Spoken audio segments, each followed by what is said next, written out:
Hey everybody, this is Mike from GetYourRockOut, and I'm here in Manchester Academy with Hang the Bastard. How are you guys doing? Yeah, good, thank you. All good, thanks, Very mate. well.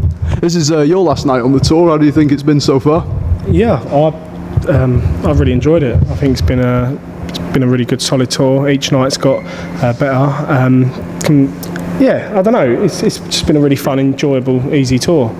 Yeah, it's been fantastic. I think it's good because it's the first tour we've done this year, is it? Because mostly we've done like little kind of like one or weekender shows kind of thing, or just like a show here and there. So it's good to actually get out and be touring again because we haven't toured since last year. So yeah, it's been good though. You did have an interesting summer, didn't you? You shared the stage with Black Sabbath, Soundgarden, Soulfly, I think, were on that one. I mean, that's got to be the pinnacle, hasn't it? Sharing the stage with those guys. I mean, I wish we were sharing a stage. It was the same. We was on the same bill, and there was only about 14 bands on it. But yeah, I guess like we were on the same bill as all of them bands, and yeah, we were one of the like lucky. We was in a smaller tent, but we still sort of pass it off as we sort of played the same thing as Black Sabbath, and that does us. When you look at it, Sonisphere the day after had like 60 bands playing the same day, and we was only like select of 14 to play that day, the Black Sabbath show. But yeah, no, it was. I think we all had a really good day with that one. Yeah. It was an interesting turnout then. I mean, did you get a lot of people in your tent? You weren't clashing with anyone? We were clashing with Faith No More, but they stopped people from coming in our tent. Because obviously originally, we thought, oh God, because they hardly ever come over, and we thought, everyone's going to be watching them, but turns out, quite surprisingly, there was quite packed tent for us, which was quite good. Yeah. Nice surprise. Now, everyone I've been talking to who's been to this tour so far, it's kind of a mixed reception for King 810's sound. What do you guys think of them? What do you make of what they're doing? I don't know. I wouldn't say it's like my favourite genre of music, or that they're going to be my favourite ever band. But they have some really interesting stuff. The whole setup's quite interesting, and they put a lot of effort into the live show. As guys, they're really nice, really good guys. Nice guys. Yeah. It's they've got their gimmick and stuff like that, and that's cool. And I think they're decent enough. Like they just remind me a lot like Slipknot sound-wise, to be honest. And that's not a bad thing at all. You know what I mean? I like Slipknot. Yeah. But yeah, they're doing their thing, and I think they're having a lot of time over here doing it. And I can't really say a bad word about them. Let's talk about you guys. This new album, Sex in the Seventh Circle. I mean, are you pleased with the reception it's been getting so far? Yeah, I think we're really pleased, and a bit shocked, to be honest. We've had reviews all from good to album of the year sort of thing, but it's for a band who hadn't done an album in 4 years? Is it 4 years? A full-length album. A full-length album in 4 years. A big lineup change, tweaking the sound, kind of pushing it down more like one route, and I think the reviews and the feedback's been so much better than what I think any of us expected, and it is quite nice to actually, now it's finally out. It's taken ages for it to come out, but it's the response has been really, really good. That awkward period of like when you record it and then it comes out, that period in between, then you just want everyone to hear it because you're so sort of excited to get it out there, and now it's finally out and we feel like we've taken a big sort of deep breath out, exhaled, and everyone's hearing it now. It's getting really good reception, so we're very happy.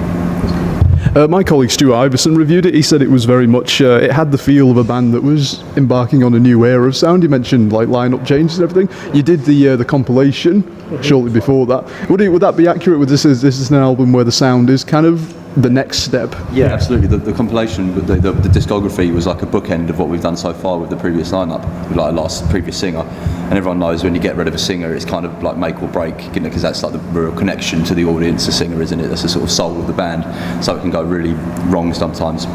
So we just wanted to close that chapter, to have a lineup shake up, if that's the thing, and just sort of really start from a new. So the new album's definitely sort of a representation of us going forward as a band, I'd say. Now you mentioned, going from one vocalist to another and then very quickly going to another vocalist. I mean, how did that affect the writing process? You've said in an interview recently that this felt like the first album that everyone kind of contributed to in equal measure. Was that something that you decided as a band to do, or was that something that the new frontman said, well, let's do this? I mean, the album as a whole, it was kind of 2 years in the making, but writing-wise, it was solidly us three and Tom getting in the room kind of the 6 months before recording. Before that, we had ideas floating about here and there with the second singer, so to speak. and then all that kind of stuff happened.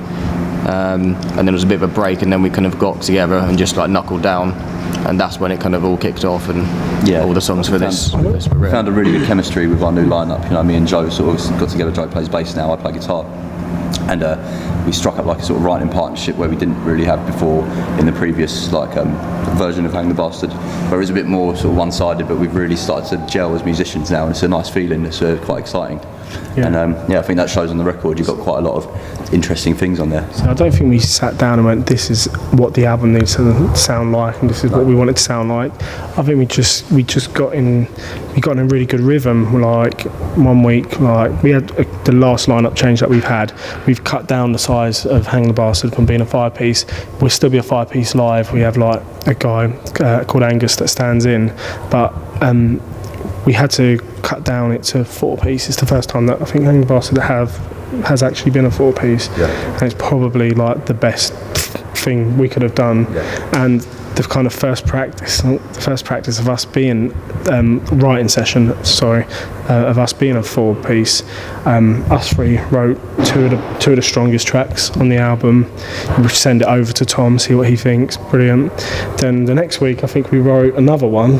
Then the next week we started writing another one, took a little bit of a break, and then came back and then completed that, and then cracked on. You know, wrote another 2 or 3, had another little break.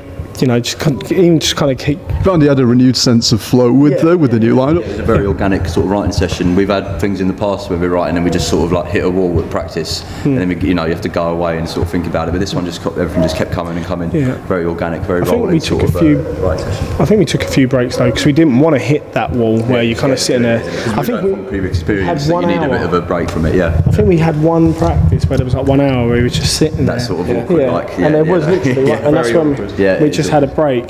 But then we thought. That's when you need to know. You need to take it away for a bit and come back with like a fresh head after a while. Because we were literally ready to go in to the studio, getting all the songs tight, everything spot on. Then our manager called us the day before and was like, "You need to write another song for the album. You need to do this." And we're like, "You sure? Can't we just?"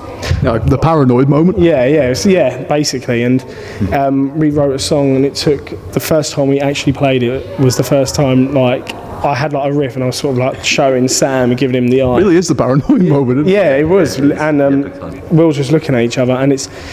I wouldn't say it's the best song on the album, but it's certainly the heaviest song. And it was just like, well, let's just, it's the most simple song on the album, but it's just got.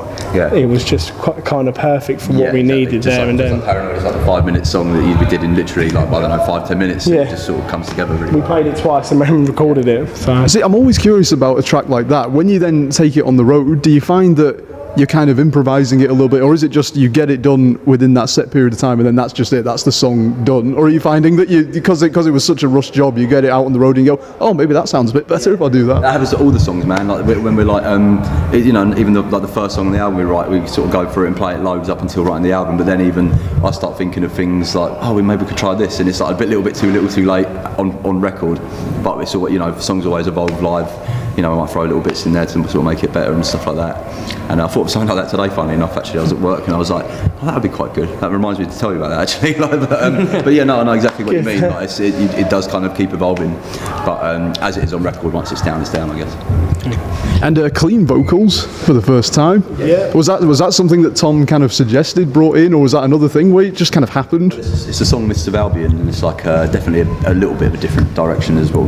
The rest of the album is a little bit of a wild card on there, and it was just coming from like a little jam that we were doing when us three were together, and I was just playing this little thing, and it just got that real sort of more.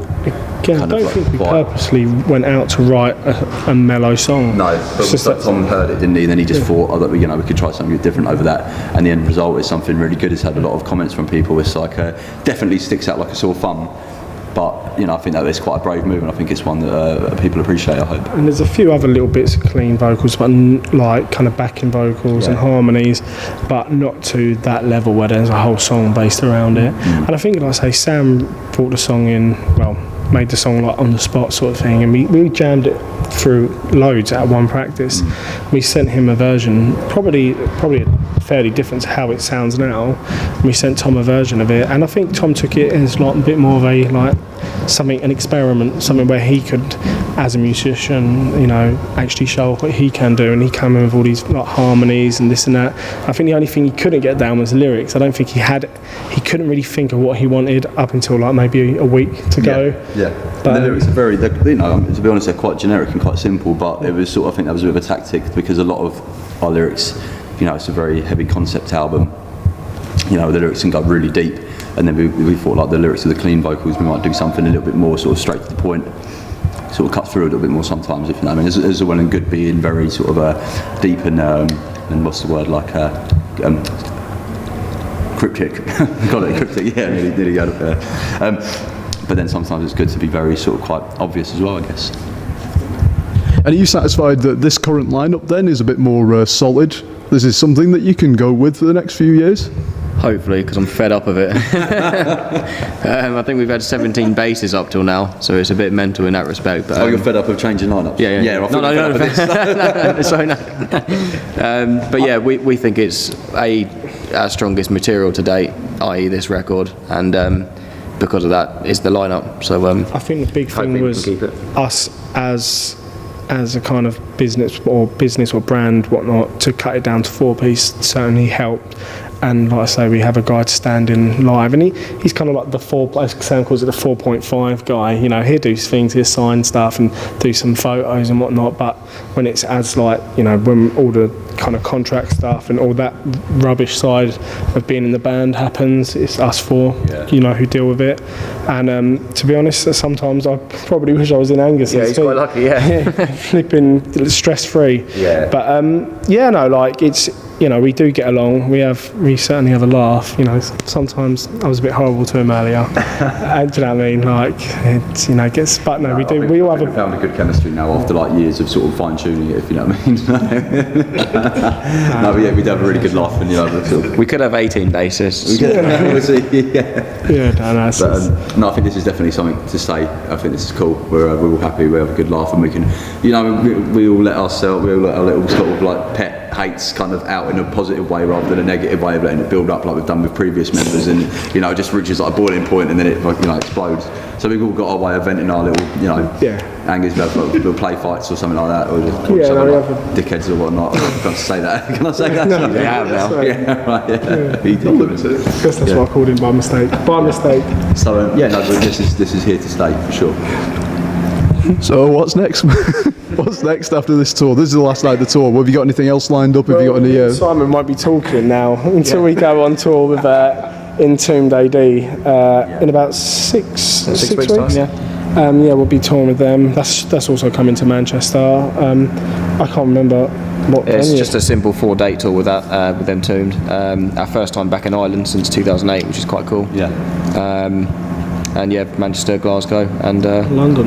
Yeah. So it should be cool. So like 3 of the places we've done on this tour. So it'd be quite nice to see if there's people coming back, which is like Manchester, Glasgow, and London are key places. For us, I think it's a better suited tour to us, if you know what I mean. Kind of the riffy kind of style, of Entombed and stuff. And they were quite a big influence on us. Huge influence on us. Yeah. So yeah, should be cool. Looking forward to it. I think I might come and check that out actually. I honestly can't remember where it is in Manchester. In Manchester, right? Yeah. Yeah, I just can't remember. I can't remember top of my head. No, we'll have a look. Yeah, Why not? It's up there. There's about 40 places that you can play. Old Trafford. Yeah. Oh God, could you imagine? Good to see a packed house. We'll just about wrap this up then. You guys are going to go on stage shortly. Is there anything you'd like to say into the camera for all our readers at Get Your Rock Out? Check out our new album, see what you think. Come and check us out in November. I think it's November the 12th with Entombed AD. Sex in the Seventh Circle. Yeah, and my legs aren't actually that white. That's worried me the whole fucking time. They aren't. Good God. Sorry, this will all make sense in the edit. Yeah. Looks like I've been doused in Tipex. And get your rock out. Get your rock out. Thank you guys very much. Have a good show tonight. Cheers.